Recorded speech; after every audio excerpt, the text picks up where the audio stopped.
ఈ పాపను ఎవరైనా చూసారమ్మా? లేదు సార్, ఈ పాప ఎవరో మాకు తెలీదు సార్. నా పాప నాకు చెప్పకుండా ఎక్కడికి వెళ్ళదు సార్.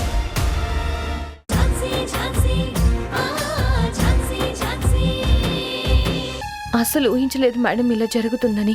నిజమే అమ్మా. ఆ దేవుడు పెట్టే పరీక్షల్ని ఎలా తట్టుకోవాలో అర్థం కావట్లేదు. ఇవనే కాదు, గౌతమ్ జైలుకు వెళ్లడం, ఇంట్లో గొడవలు జరగడం, గొడవల వల్ల మృణాల్ని ఇంట్లో నుంచి వెళ్ళిపోవడం, వంశీకి బాగా లేకపోవడం, ఇప్పుడేమో పద్మకి ఇలా జరగడం. అంతా చూస్తుంటే ముందు ముందు ఏం జరుగుతుందోనని భయంగా ఉంది. ఒకదాని తర్వాత ఒకటి సమస్యలు వస్తూనే ఉన్నాయి. ఆనందం అనే పదం మర్చిపోయి చాలా రోజులైంది. అందరి మొహాల్లో చిరునవ్వు చూసి చాలా రోజులైంది. అవును మేడం, మీరు చెప్పింది నిజం. అన్నీ అనుకోకుండా జరుగుతున్నవే.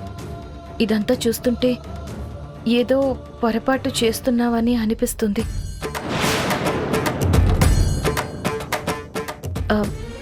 నేను చెప్తే చదువుకుని మూఢనమ్మకాలు నమ్ముతున్నాను అనుకుంటారు, కానీ చేయాల్సినవన్నీ సరిగ్గా చేసుంటే ఇలాంటి అనర్థాలు జరిగేవి కాదు అనిపిస్తుంది మేడం. ఏవైంది ఝాన్సీ? నువ్వేం చెప్పాలనుకుంటున్నావో చెప్పు. ఏమీ లేదు మేడం. రాకేష్ బావ, రాధా అక్క చనిపోయాక జరగాల్సిన కార్యక్రమాలు సరిగ్గా జరగలేదు.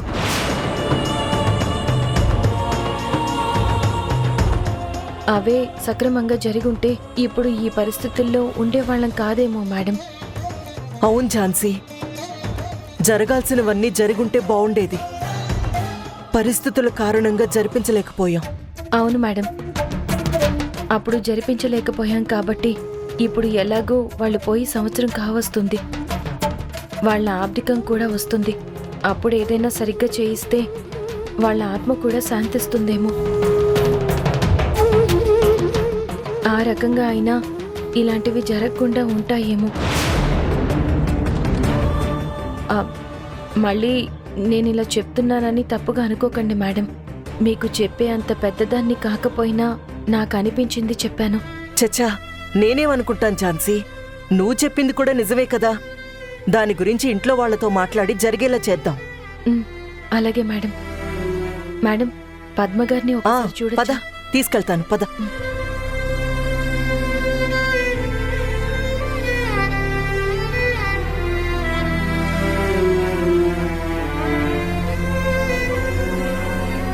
మేడం, ఉండు. ఎక్కడెక్కడో తిరిగి పేషెంట్ దగ్గరకు వస్తారు. పేషెంట్కి ఇన్ఫెక్షన్ వస్తుందని తెలీదా? కొద్దిగా దూరంగా ఉండండమ్మా.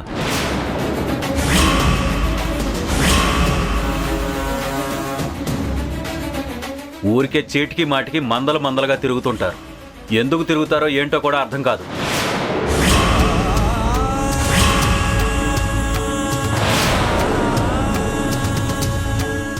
సారీ సార్, అంటే ఎలా ఉందో ఏంటో అని హడావిడిగా వచ్చేసాం.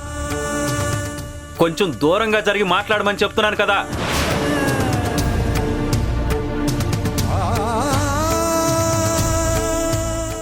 మేడం, ఎలా ఉన్నారు? ఇప్పుడు హెల్త్ ఎలా ఉంది?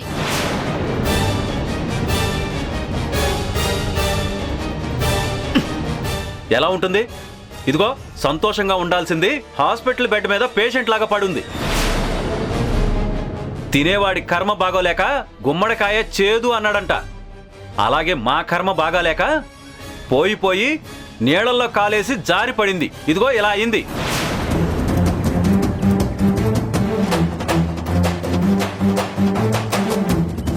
దాని మొహం ఒకసారి చూడండి, ఎంత బాధపడుతుందో.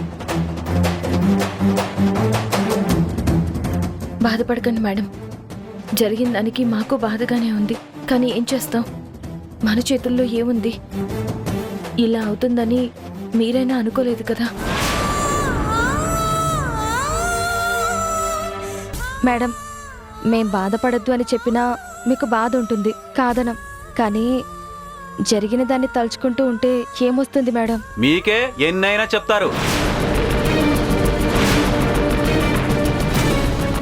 చెప్పడమేముంది, ఈజీయే. సమస్య పక్కవాడదు కాబట్టి చెప్పడానికి ఎన్నైనా చెప్తారు. మీ వరకు వస్తే అర్థమవుతుంది మా బాధ ఏంటో.